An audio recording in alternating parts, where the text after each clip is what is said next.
শুভ দুপুর বন্ধুরা। তো আজকের দুপুরের লাঞ্চের জন্য তৈয়ারি চলছে সব কিছুই। তো ওই তৈয়ারি বললাম বলে আমার রান্না আমাকে দেখছে। আজকে দিদিদের বাড়িতে সমস্ত কিছু হবে একদম। কি হবে তোমরা গেস করে নাও, আমি দেখাচ্ছি। অলরেডি এখানে কাটাকুটি শুরু হয়ে গেছে। এখানে এটা এখনো বাকি আছে কাটা। উফ, কি সুন্দর কালারটা। আর এই যে আমাদের সব থেকে বড় কি বলে ওটাকে, হেল্পার। এই যে এই যত রসুন থাকে, কড়াইশুঁটি থাকে, সমস্ত কিছু বসে বসে ধৈর্য ধরে সব ছাড়ায় প্রতিটা বার। আর কি কি রান্না হবে আই থিঙ্ক গেস করে নিয়েছো, তাও দেখিয়ে দিই। অলরেডি ভাত আমি এখানে করে নিয়েছি। ভাতটা এখন ঠান্ডা হতে দিয়েছি।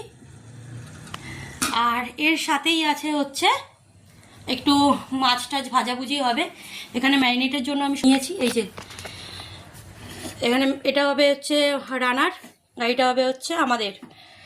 আর এইখানে আছে হচ্ছে বড় বড় দেখে পার্শে মাছ, এটা হবে হচ্ছে গরম গরম ভাজা। তো এই হবে আজকের লাঞ্চ।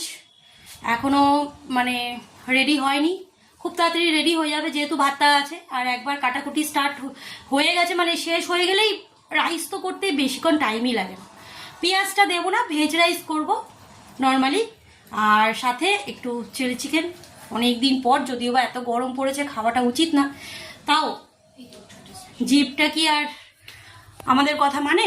আর তার উপর রান্নার হচ্ছে সেশন স্টার্ট হবে কিছুদিন পর, এখন তো ছুটি আছে। এখন রানার ওটা আবদারে এই জিনিসটা। চলো আমরা করি, রেডি করি।